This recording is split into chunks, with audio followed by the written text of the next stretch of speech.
All right, today we are tackling a big one, a book that is as powerful and influential as it is deeply, deeply controversial, Joseph Conrad's Heart of Darkness. For more than a century, this short novel has been getting under people's skin, provoking them, and honestly haunting them. We're going to unpack exactly why. I mean, right from the jump, Conrad is not pulling any punches. This one sentence, it cuts right to the bone. It tells you everything you need to know about what this book is trying to do. Take a raw, unfiltered look at the brutal reality of imperialism, and just tear away that whole myth of a noble, civilizing mission. So here's our game plan. First, we're going to look at the author himself, this double man. Then we'll follow the story's journey into darkness. After that, we have to confront the main man, the horror of Kurtz. Then we'll get into the weeds of the book's troubling legacy, and we'll finish up by looking at why its enduring ambiguity is maybe the true source of its power.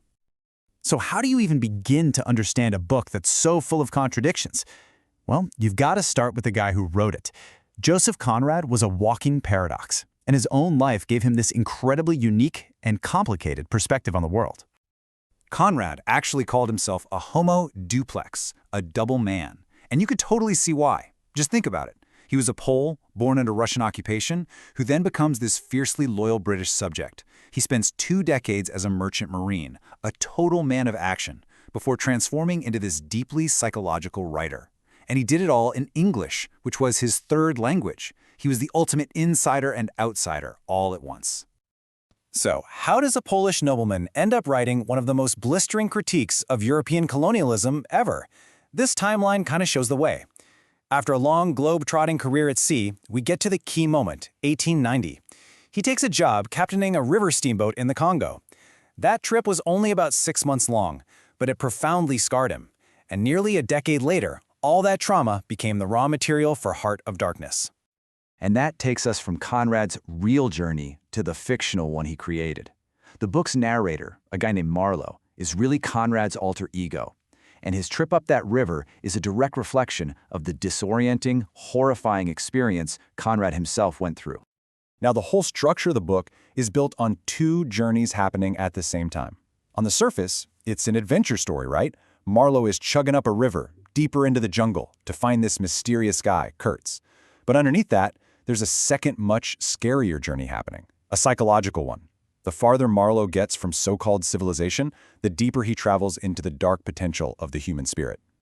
And to really understand the historical stage for this journey, you have to get your head around the sheer scale of this place.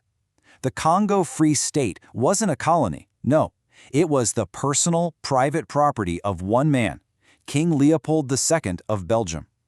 He controlled over 900,000 square miles of Central Africa, which is a territory about 75 times bigger than his own country. Just incredible. So what does Marlow find in Leopold's private kingdom? This quote gives you a pretty brutal snapshot. Early on, he finds a place he calls the Grove of Death. It's not a battlefield, it's just a spot in the woods where the local laborers, having been literally worked to death for the ivory trade, have crawled away to die. It's a vision of hell on earth. And this gets to the central hypocrisy of the whole project. Publicly, this whole thing was sold as a noble humanitarian mission. You know, what Marlow sarcastically calls the philanthropic pretense. But what he sees on the ground is something totally different. He calls it a weak-eyed devil of a rapacious and pitiless folly. In other words, just pure, brutal greed. At the end of that river, at the end of that journey, we find him, Mr. Kurtz, one of the most terrifying and mysterious figures in all of literature. He's the man who shows us what happens when that civilized European soul completely unravels. So who is this Kurtz guy? Well, he's supposed to be the best of the best, a true genius, a poet, an artist, a brilliant mind. As the book says, all Europe contributed to the making of Kurtz. He's also the company's star employee, sending back more ivory than everyone else combined. But out there in the wilderness, with no rules and no one watching, that civilized mask just cracks and falls away. His genius twists into something monstrous. Conrad's friend, the philosopher Bertrand Russell, absolutely nailed the idea that Kurtz represents. He said Conrad saw civilized life as this dangerous walk on a thin crust of barely cooled lava. Kurtz is the guy who doesn't just slip. He's the guy who stomps on that crust until it shatters and he plunges right into the fire below. And what's his final judgment on himself, on everything he's seen and done? It's just those 2 words whispered at the end. The horror. The horror. Is he judging his own actions, or all of humanity, or the whole colonial project?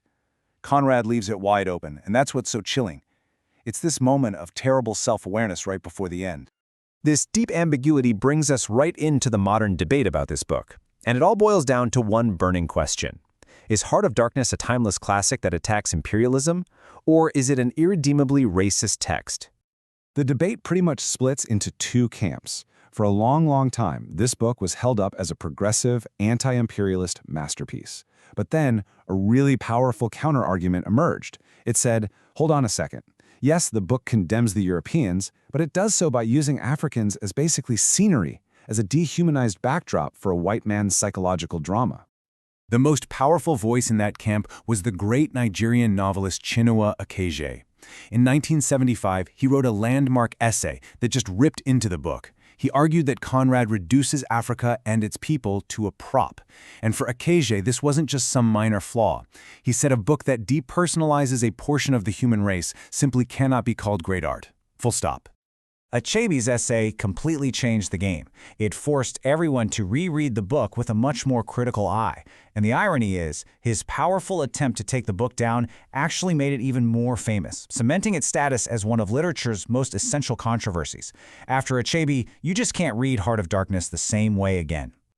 And all of this brings us to our final point. The reason we are still arguing about this book more than 120 years later isn't in spite of its contradictions, it's because of them. The book's incredible power comes from its deep, dark, unsettling ambiguity. So here's the bottom line. Heart of Darkness is not some simple anti-imperialist rant. It's the product of a man who was both a creature of his time and a fierce critic of it. The book is constantly wrestling with itself. It challenges the horrors of colonialism, but at the same time, it sometimes uses the very racist ideas of the culture it's criticizing. It's that messy, complicated tension that makes it so powerful. Ultimately, this book leaves us with a huge question, one that goes way beyond Conrad. Is a work of art great despite its flaws, or could it actually be great because of them? Because it makes us uncomfortable, because it forces us to wrestle with the complicated, ugly truths of our own history and maybe of ourselves? It's a tough one, and it's one worth thinking about.